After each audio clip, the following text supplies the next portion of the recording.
morning. My name is Tom. Welcome to the great state of Maine. I'm out for a walk this morning, collecting some chaga, different things like that for my fire stuff. We're working on the playlist. If you want to go check out the playlist, I am working on the playlist Woodsman Strong Fire Skills. I've got 3 videos made now. They're not all in the playlist yet. We've just started this playlist.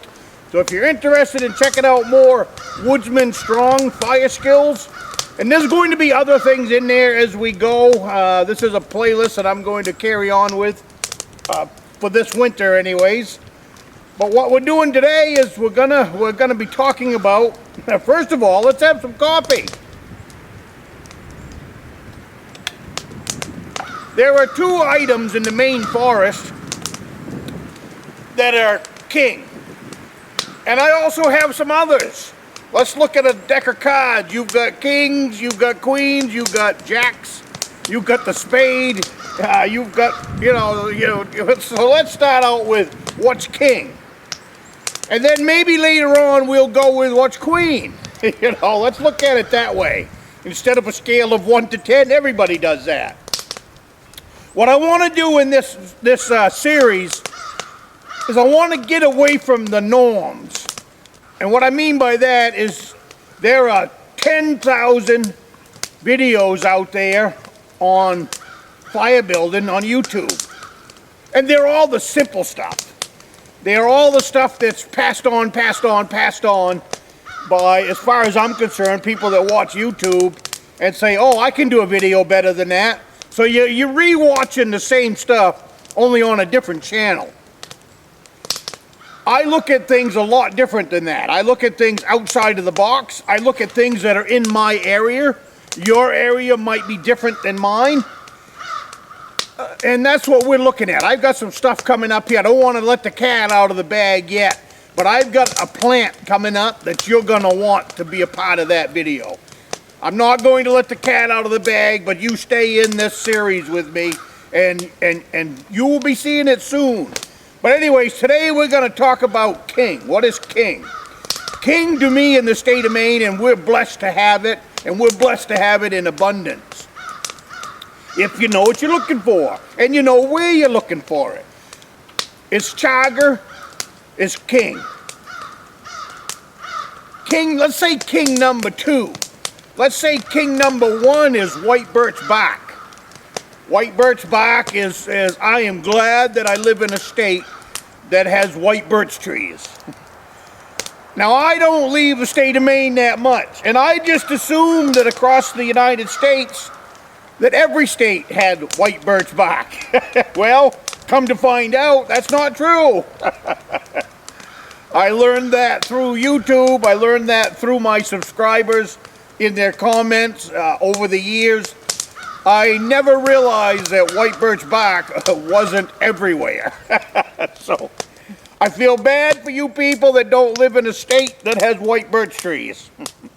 White birch bark is a tremendous fire starter.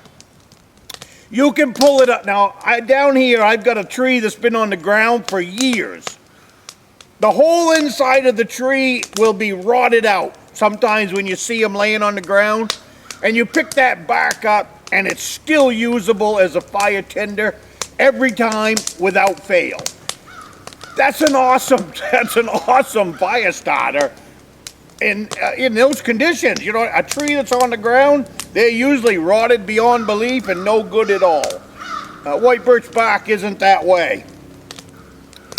The other thing, let's say king number 2 is chaga. I know we got to step on a lot of toes with that one, but only because we live here in the state of Maine. And the reason I put chaga at number 2 is because it's harder to find.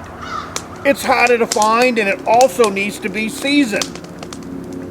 Whereas white birch bark can come right off a tree, and you can burn it. You can use your fire rod on it. You can get a fire going. You can use a match. You can use a lighter. Doesn't matter what. Seems like every time I sit down here, there's either a plane going by or a helicopter. So, what the heck?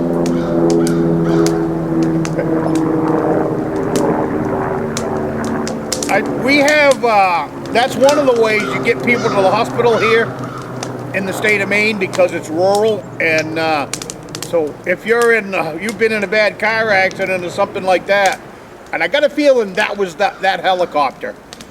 So that's a bad thing for them. But anyways, chaga is harder to find, and you need to season it. Season it by you go and clip it off a tree, you put it in a box, you put it in a pail. You don't want to close it up. You want to leave it open to the air, so that if you close up the box and put it on the shelf that way, it'll mold on you, because it has to be in fresh air to dry out. And once it's dried out, it is a perfect tinder for fire, and it's also a great tea. And I mean right up there with the best of them. You know, you watch a lot of these YouTube channels, they grab a piece of fir tree and they throw it in some hot water and they tell you how good it is. I'm telling you, that's not good tea. Number one, oh, that's a video all by itself. But the chaga is a great tea. It's smooth, it just tastes great. A lot of people hate it that I use it for fire starting. Well, I'm just the opposite. I hate to waste my chaga on tea because it's such a great fire starter. So that's, you know, depends on what camp you're in anyways. But anyways, I'm going to wrap up this talking part. I've got a tree down here that I harvested the chaga off it 5 years ago. If you go back in my videos, you will see the day that I harvest the chaga off that tree. I left a little bit in the crack, and I'm going to do the same thing today.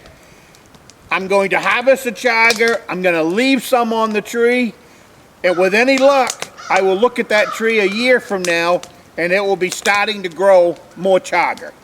That's my hope, because it's been a 5-year experiment. I was hoping 5 years ago it would work. Now I've got 2 feet of chaga on that tree, so it definitely worked. Now what I want to find out is, can we do it again? And if that's the case, a lot plays into leaving a little bit of chaga behind when you find it, because remember the tree, and you can come back and harvest some more. So enough of that, let's get on to the tree.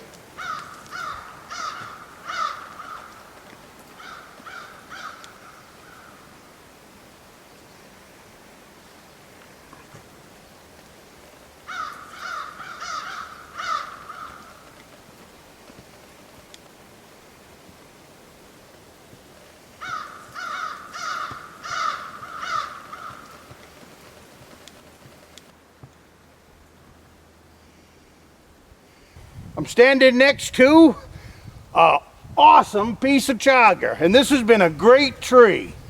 5 years ago, I harvested the chaga off this tree, and it has grown back. It was an experiment I tried. I wasn't sure if it would, and it has. So I'm going to harvest it again today. I'm going to take it home. I'm going to prepare it for fire starting, and then I am going to keep track of this tree for the next 5 years and see if it'll come back again. I'm amazed at how fast it came back.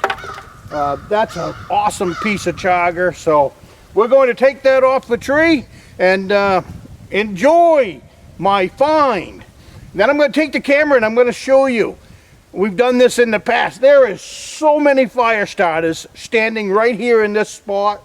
I have 1, 2, 3. I have 3 or 4 white birch trees on the ground. There's some white birch bark on the ground. As you can see, you go down that way, that tree goes down near 30 feet. That's all burnable bark. Behind me, I have a dead tree that is full of punkwood. I've got the white birch bark off the trees that are on the ground, but I also could pick some bark off this, which I won't, because there is literally, oh, I don't know, there's 2 trees right there, so there's probably 60 feet of birch bark laying on the ground ready for picking, as well as another dead tree there, some more punkwood, a stump over there that I'm sure is filled with punkwood.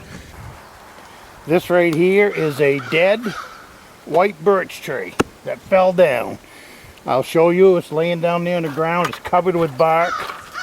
So from that tree, we're going to get this bark and we're going to get some punkwood. You don't want punkwood that is rotten. You want punkwood that is spongy. This is really wet because we've been having a lot of rain.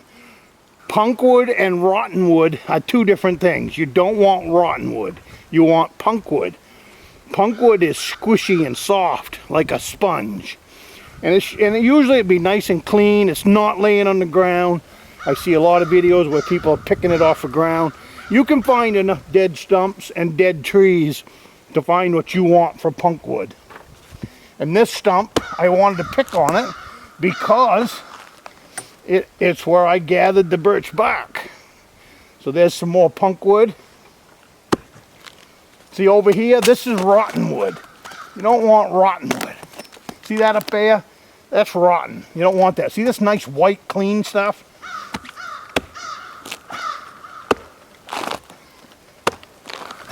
See that?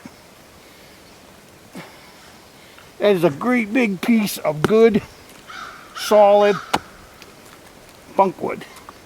We already know that I came from a tree up there that was right full of fat wood, pine tar.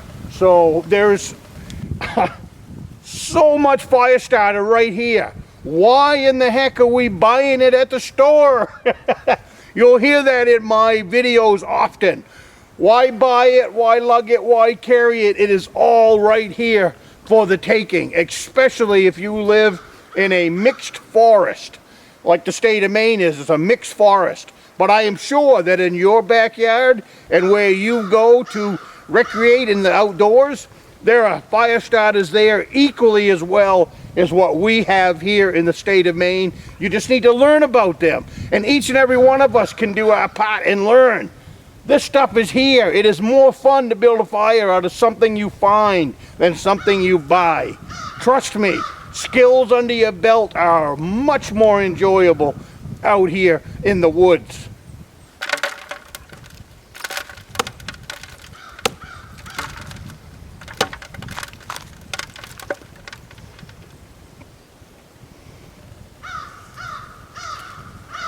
It doesn't get much better than that.